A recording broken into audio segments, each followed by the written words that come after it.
talking about chat apps for the next 45 minutes. So I'm Sarah Marshall. My job is at the Wall Street Journal. I do an audience development role there, but it's kind of a slightly strange role. It's a split role in the fact that I do the news for the Snapchat Discover platform. So I'm for the journal. So I'm going to tell you what we look like on Snapchat Discover and a little bit about the platform and our thinking behind it.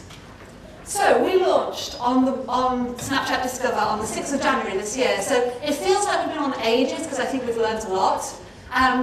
But it's only 3 months. So, of course, this tweet made us very happy on the day of launch. WSJ is on Snapchat. This is the best day of my life. Of course it is. I love you, Helvey. And then, I thoroughly enjoyed the WSJ part of Snapchat. This is what adulting feels like, clearly. There's lots of mention of adulting when you see these tweets. If you don't at the very least read or watch the WSJ story on Snapchat every day, then you're a fucking idiot. Read it to build yourself. Wow, WSJ is no longer boring. It's killing it on Snapchat. I like it at least. That refers to a story you're going to see later. This feels weird to say, but the WSJ part of Snapchat is the best mobile-first digital news experience out there, in my opinion. But then, of course, there are skeptics, and you will recognize this person. I just don't like Snapchat as a channel. I look at WSJ on there and think, why are you bothering? That's Emily Bell. I'm thinking, that's Emily Bell asking why we're bothering. So why are we bothering? Well, 2 main reasons. And I must admit, I was a bit of an Emily Bell when I first thought about WSJ on Snapchat, because I was like, our audience is not on Snapchat. Our core audience is not on Snapchat. But that's not why we're doing it. So we're doing it for 2 reasons. One is new audiences. So new, younger audiences. And then experimenting with a new revenue stream. And I can't talk much about the metrics today or the revenue streams, but do a bit of a Google, look on Digiday, you'll find out the ad rates and you'll see how attractive it is to publishers. So a few Snapchat facts for you.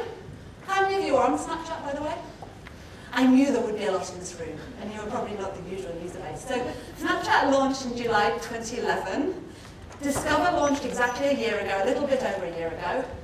Snapchat says it has 100 million daily active users. 60% of its users are between 18 and 34, according to Snapchat. And then I was reading some stats yesterday, and admittedly it was a relatively small survey sample, but it found that 44% of users on Snapchat are using either Discover or Live. So I was surprised by that, because let's face it, most people use Snapchat for one-on-one or one-on-many messaging. So I was a little bit surprised by that. And 9% of people say they use Snapchat primarily for Discover. So, what does the Wall Street Journal look like and feel like on Snapchat? I'll show you some examples momentarily. But the way we're organized is we publish 5 days a week. We're only on in the US at the moment. So we publish 5 days a week, and we're the only publisher to do so. Everybody else publishes 7 days a week. We had that conversation at the beginning, but we felt we're very much a kind of business and finance at our core, and that's a 5-day operation. So we had the good discussion with Snapchat, and everybody agreed that it made sense for us to start on 5 days a week. But then, of course, lots of our audience have come back and go, where are you at the weekend? So, the conversation is always open. We publish 8 to 10 stories per edition.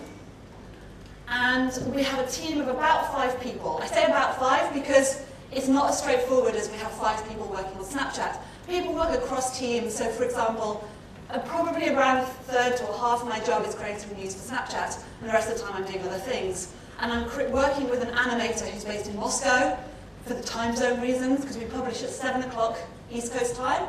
So London is a key time zone, and of course Moscow has a slightly head start on us. So it's just where we found a great animator, so who's American, and working with him is an absolute pleasure. So although the journal, as you know, probably publishes all sorts of content. It's kind of, we cover sport, we cover world, we cover everything. We know that to distinguish ourselves, and because it's at our core and our heart, we focus on 3 main verticals on Snapchat. So we're doing business, markets, and tech, mainly, and you'll see some examples. So, of course, sport, we do some sports stuff, we do some world stuff, but the way that we like to think about it is that we have those 3 verticals at our core. So let me show you a couple of examples.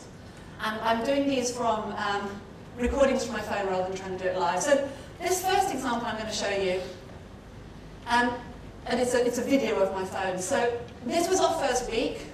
It was actually our second week. So you can see here we're telling a story about in a visual way. It's not necessarily in words. These are the chances you have of winning the $1.3 billion jackpot. It was the day David Bowie died. This worked quite in favour for us in the sense of, I think CNN publishes at 2 a.m., we publish at 7 a.m. East Coast, so we have that story. And we do a lot about the kind of business tech side that consumers, that young people will have heard of. This is a very entrepreneurial story. It's about a 19-year-old venture capitalist.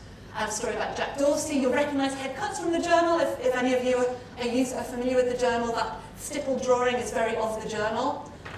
Like I said, this was a very early one using some of our illustrations. House of the Day is a feature on the website that's very popular, and it was something we brought over. We know that most of the audience cannot afford a $10-point-whatever million house, but at the same time, we have this kind of aspirational route at some of our thinking. So that's one example. I'll show you another example. And for those of you who haven't looked at Discover, this is kind of your home screen, your opener. This is kind of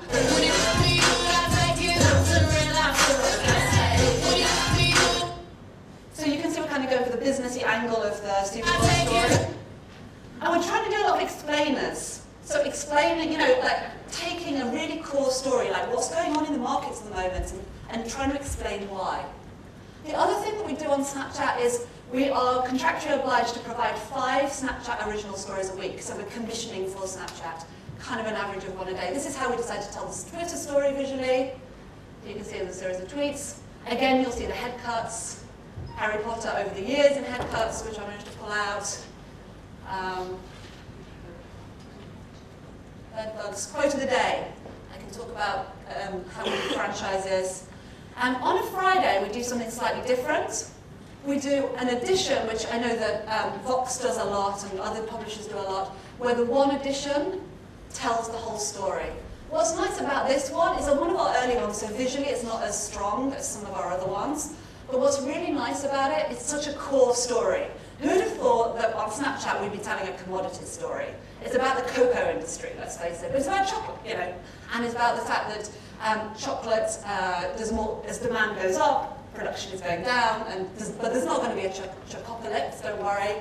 But it kind of gave us this root of a story to really work on. And what's really nice is it works as a series of, I think, 8 snaps along the top, but it also works as little stories down the bottom. So there's kind of 2 strands, 2 narratives going through that edition, which is why I particularly like that one.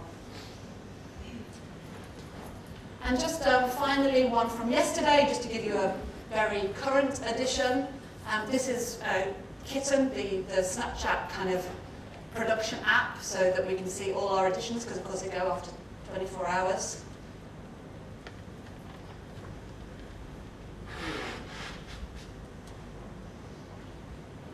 So this is a huge story for us. This is something that we've kind of covered from the start. We broke a lot of exclusives. The 1MDB story, if you're familiar with it. So again, taking this story to Snapchat, and I think everybody can relate to the fact that corruption is corruption if you're spending $15 million on clothes and $130,000 in Chanel on a trip to Honolulu to meet President Obama. So this is what we've kind of got more creative over the last 3 months, a little bit more confident, broke a few of the style guides that we set up initially. But it still feels quite journal. This is a top snap only story, just kind of giving some facts over in the top snap, so about sea bleaching. So you can see it's not all business, finance and tech. So at the front we have 2 news stories each day, which are the ones that I produce, and then we have a photo story at the back, which you'll see, I think it's the next up. So that's our photo story of yesterday. Which are really beautiful photos. And so I'll produce those 3, 2 at the front and 1 at the back in the morning with Marco, the animator, and New York has left. The others are kind of more feature-y, more evergreen, and they leave those over the night. So that's kind of the production, the workflow, if you like.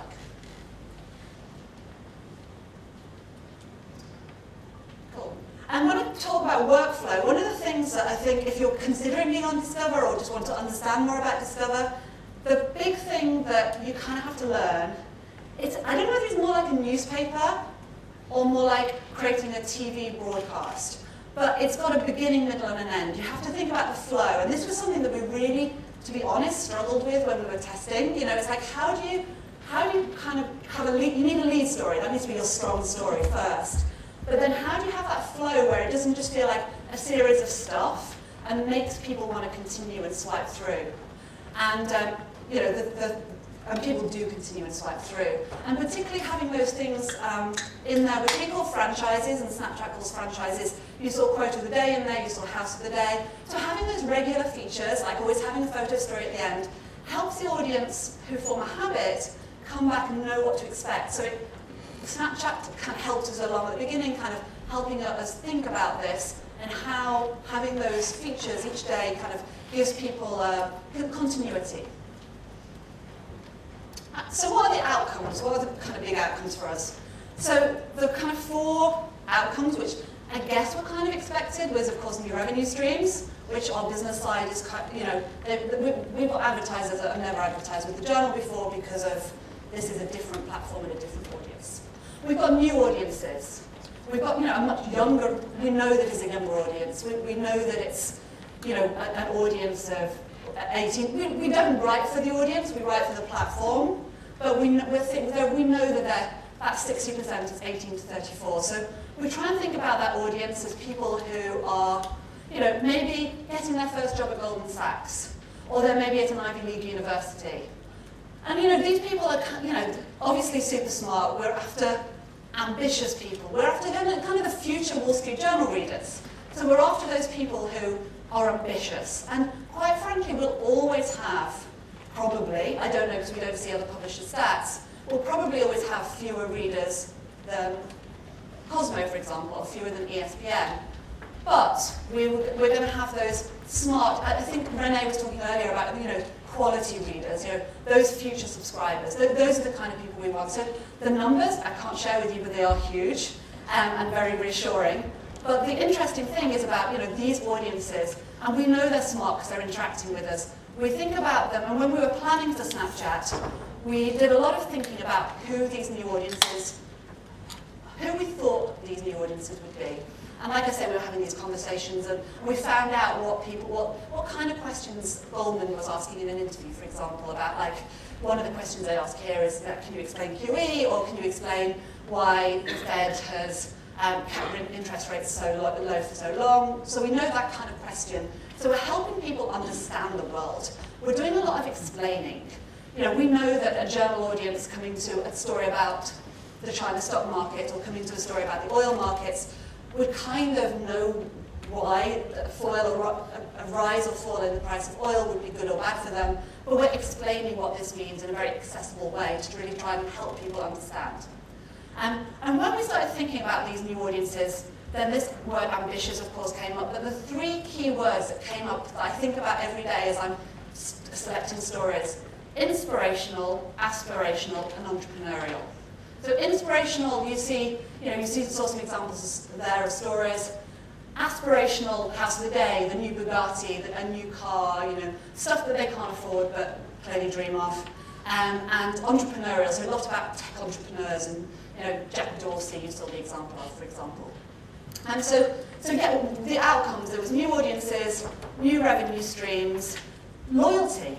I was amazed, and again, I can't share the exact numbers, I wish I could, but Snapchat doesn't let us share any numbers, and the journal also doesn't like to share too many numbers. Loyalty is amazing. The number of people coming back every single day.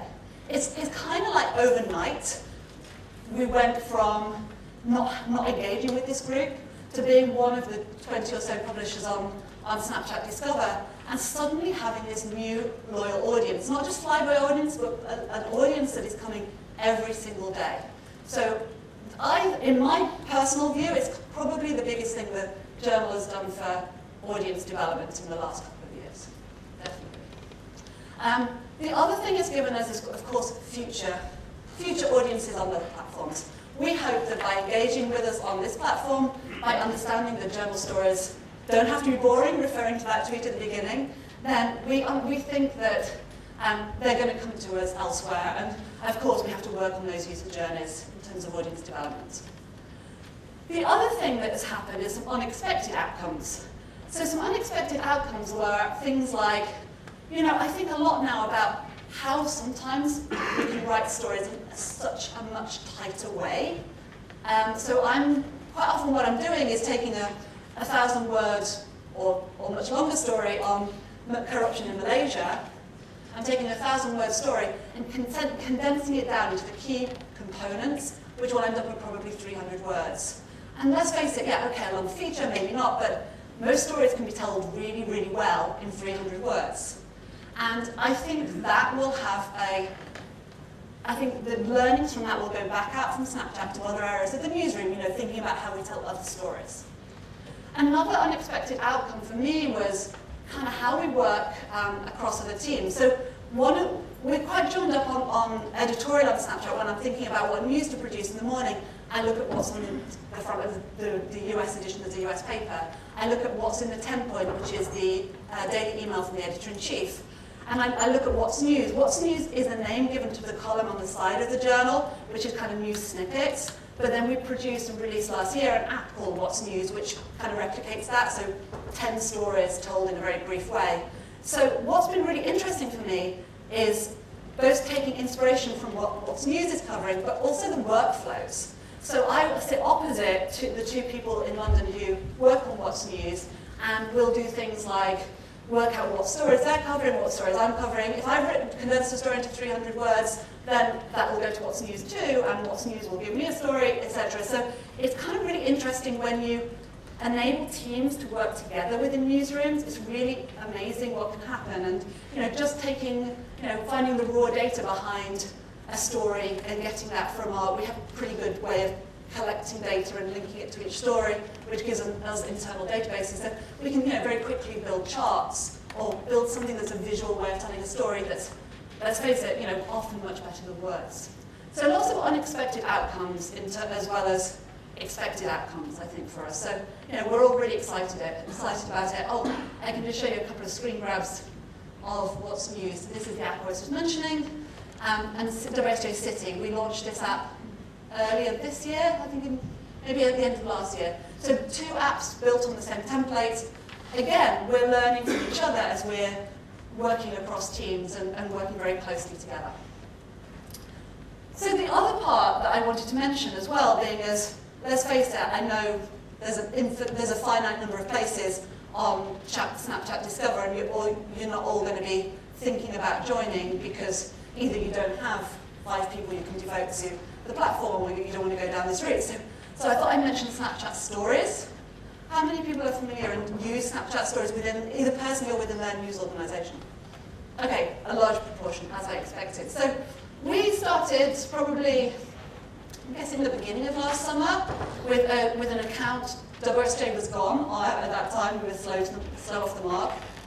We had Team WSJ, and we've done a couple of things with it. So we handed over to reporters. So the example I'm going to show you, this one,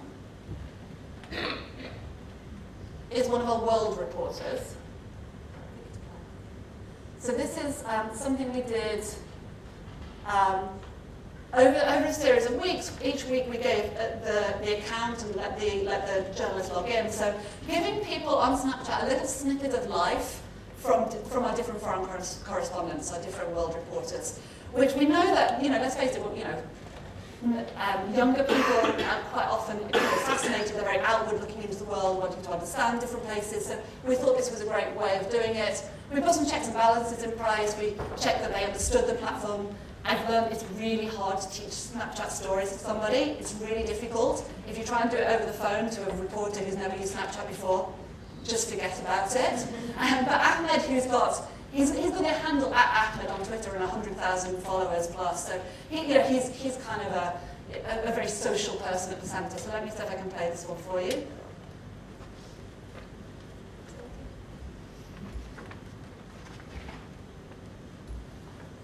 My name is Ahmed Al-Amar. I'm a reporter in Saudi Arabia. This is the King Abdullah Financial District in Riyadh. It's still under construction. It's supposed to open in a few years, and it should be the center for big.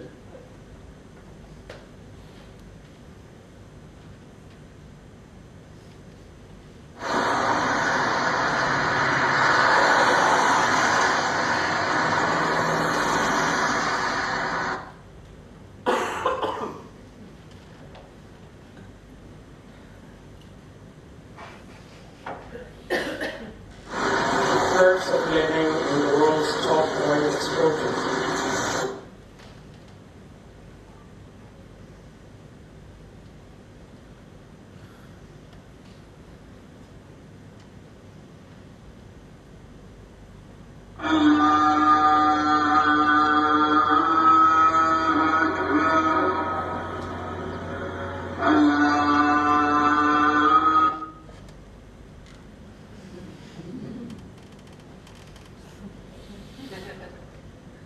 So yeah, he kind of had some fun with that. And this was the first one we did actually, but we just thought it would be a nice way to, it's one of many things we've done on Snapchat Stories, but we thought it was a nice way of kind of opening the journalists up to the Snapchat audience. The other thing that we've done is linking between Snapchat Discover and Snapchat Stories or our own Snapchat account. And we've done quite a lot of, you'll see it a lot on Snapchat, people doing kind of shareable stuff, to use that horrible word, shareables, and soliciting reactions from the audience. This one is the story when reactions came out on Facebook, so that we kind of suggested some reactions that should be on there, and then people could add their own. We try and ask questions that are meaningful. I know that I feel like a lot of people are just asking questions for the sake of asking questions on Snapchat, and because we're the journal, we're a slightly different brand than the other providers, then I think we're trying to ask questions that we really want to know the answer to or we really care about. So we did this whole series on one of the Friday editions, the special editions on women, and we've done this whole series at the Journal on 2050 and the future of mining and the future of farming and the future of all sorts of things. And this was one of the examples. So we did it on the future of women in employment, and we asked people what mattered most to them, for example, and we found that overall that just 3% said children and 54% said education. So it's kind of nice to hear those and get those reactions from the audience. We had, I can't remember exactly how many responses, but it was over 400 definitely.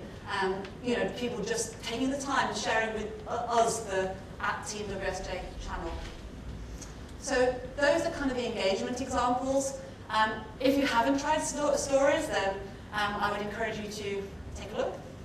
And I'll leave you, before we move on to, I'm happy to take some questions, but I'll leave you with just kind of a few takeaways that hopefully will be useful to you, even if you're not thinking about Snapchat Discover. They might be a little bit obvious, but I think, and this is something that Sarah talked about earlier, that considering the voice on that platform, I think we all jumped on Facebook or we jumped on a different platform and didn't necessarily have the benefits of having those long, lengthy discussions about what is the voice on that platform. And maybe you did at your news organisations, but I think Snapchat gave us a real possibility, because we're planning it for several months, to really think about who the new audience we wanted was, so that inspirational, aspirational, entrepreneurial audience. That gave us a real advantage there.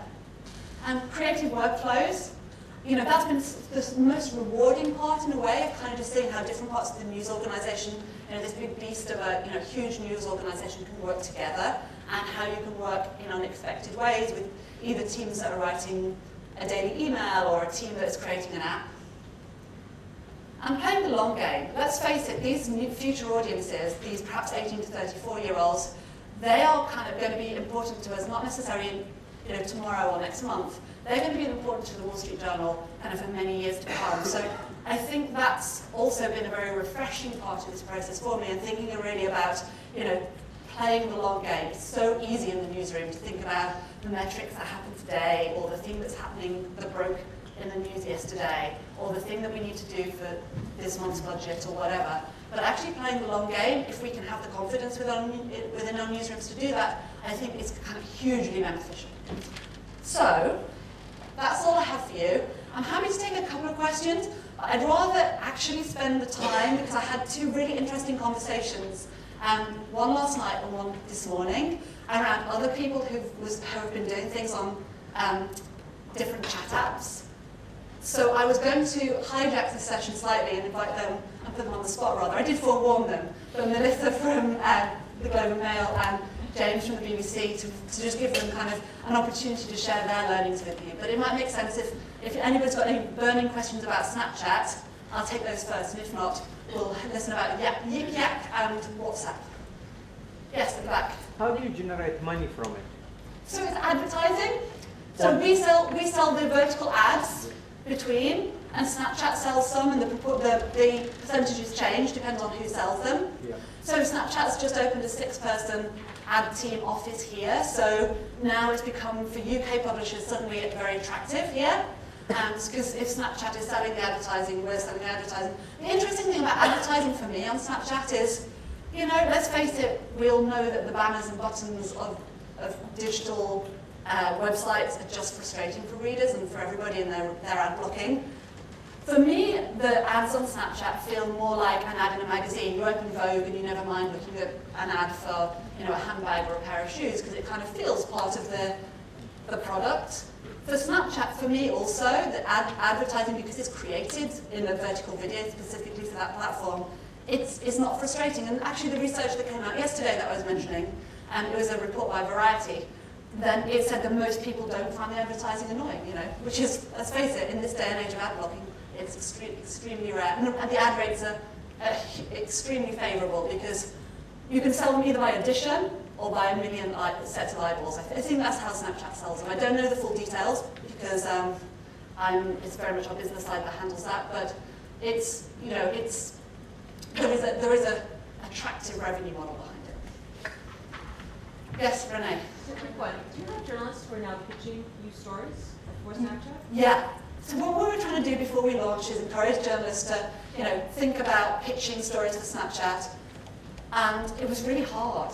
And then the day we launched, it suddenly became really easy, because everybody was looking at it on their phones and kind of going, yeah, this, and you know, day two for us was the day, it was a big kind of, it was the 7th of January, which you will remember was a kind of big day for the stock market, and you know, the impact of this new China data that came out. So suddenly we had like the markets teams going, this is a really important story. I want to write an explainer on it. I want to write why it matters for this audience and how to understand it. So as soon as we launched, and quite frankly, as soon as we added bylines in, because we didn't have bylines initially, then we realized that people really do want to get involved. And you know, I've been impressed by the number of our own reporters who check our Snapchat channel every day, the number of senior staff. It's, you know, it's always mentioned in the morning news meeting, etc. So it's kind of, you know, it's very much been embraced within the culture of the organisation.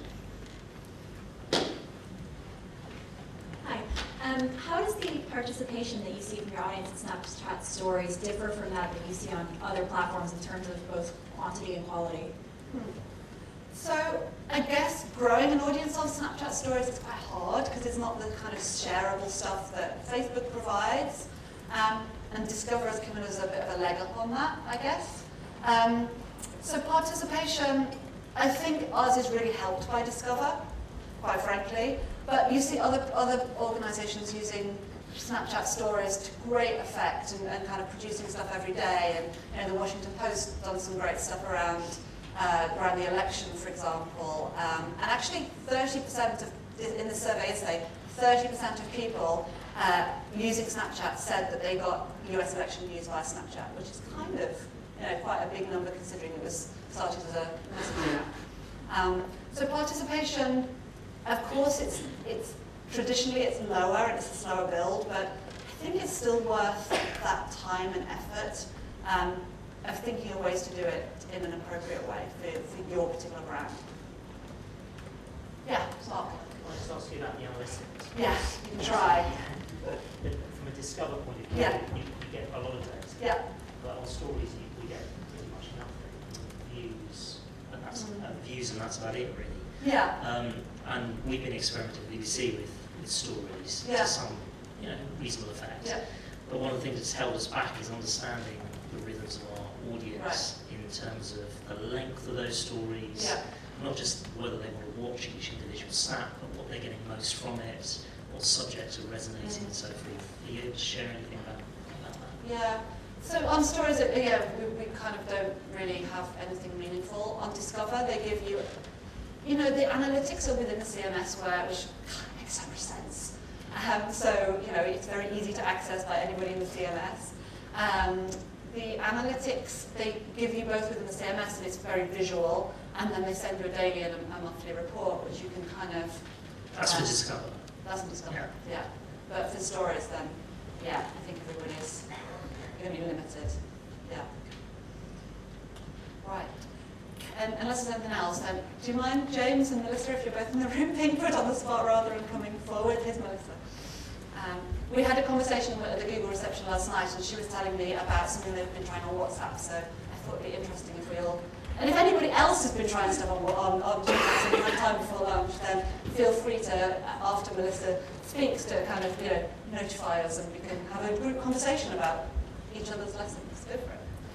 Okay, hi everyone. I'm Melissa Whetstone from the Globe and Mail in Toronto, Canada. And we ran an experiment on WhatsApp around our election.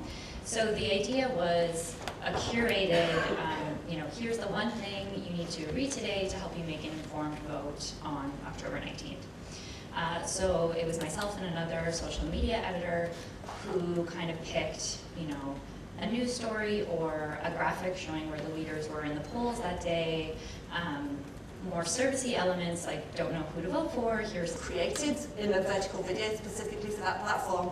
It's not frustrating, and actually the research that came out yesterday that I was mentioning, it was a report by Variety, then it said that most people don't find the advertising annoying, which is, let's face it, in this day and age of ad blocking, it's extremely rare. And the ad rates are extremely favourable because you can sell them either by addition or by a million sets of eyeballs. I think that's how Snapchat sells them. I don't know the full details because it's very much our business side that handles that, but it's, there is a attractive revenue model behind it.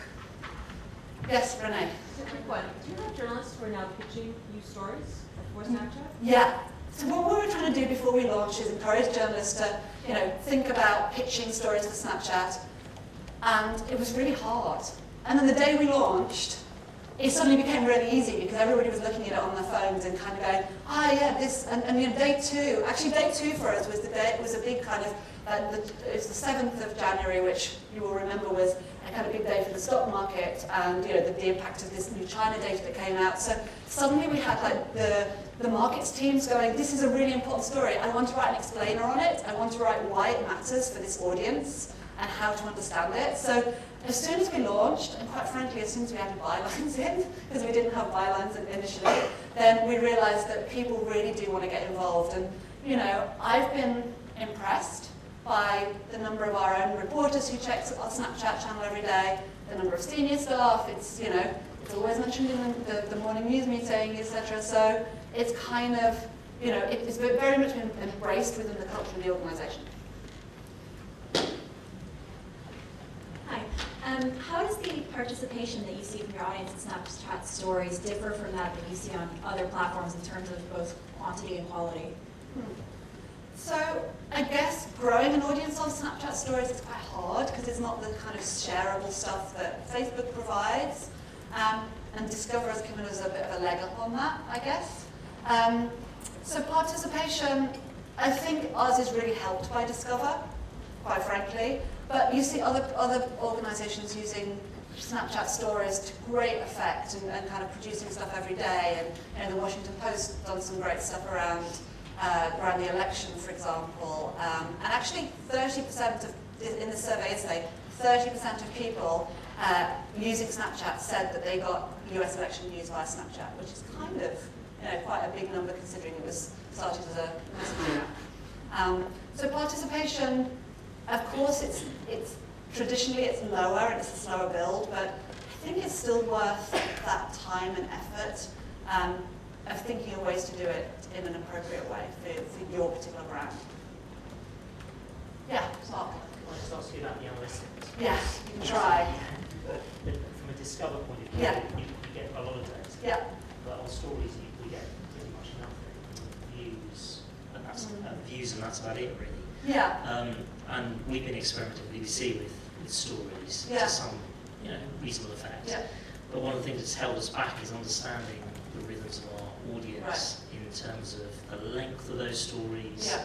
not just whether they want to watch each individual snap, but what they're getting most from it, what subjects are resonating and so forth. Are you able to share anything about that? Yeah.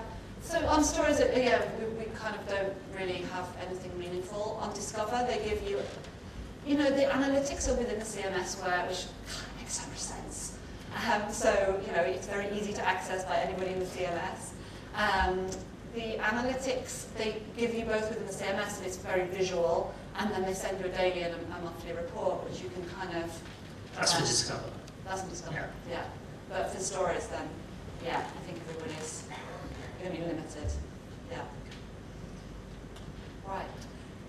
Unless there's anything else, then do you mind, James and Melissa, if you're both in the room, being put on the spot rather than coming forward? Here's Melissa. We had a conversation at the Google reception last night, and she was telling me about something they've been trying on WhatsApp, so I thought it'd be interesting if we all... And if anybody else has been trying stuff on WhatsApp and had time before lunch, then feel free to, after Melissa speaks, to kind of, notify us, and we can have a group conversation about each other's lessons. Go for it. Okay, hi everyone. I'm Melissa Whetstone from the Globe and Mail in Toronto, Canada. And we ran an experiment on WhatsApp around our election.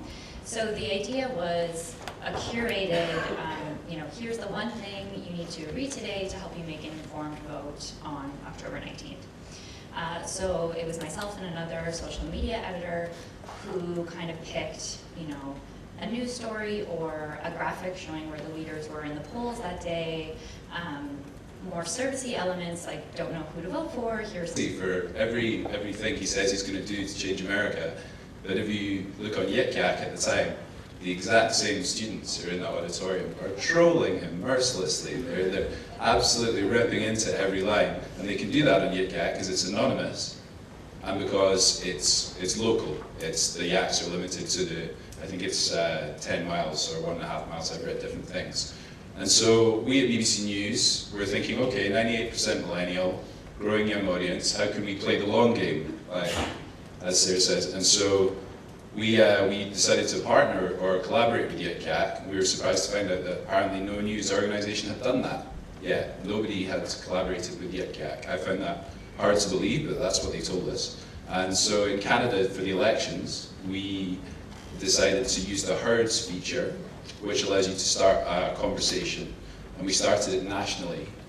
And we were terrified because we're going to ask all these young people who are upvoting jokes about dating and sex and kind of FML stories.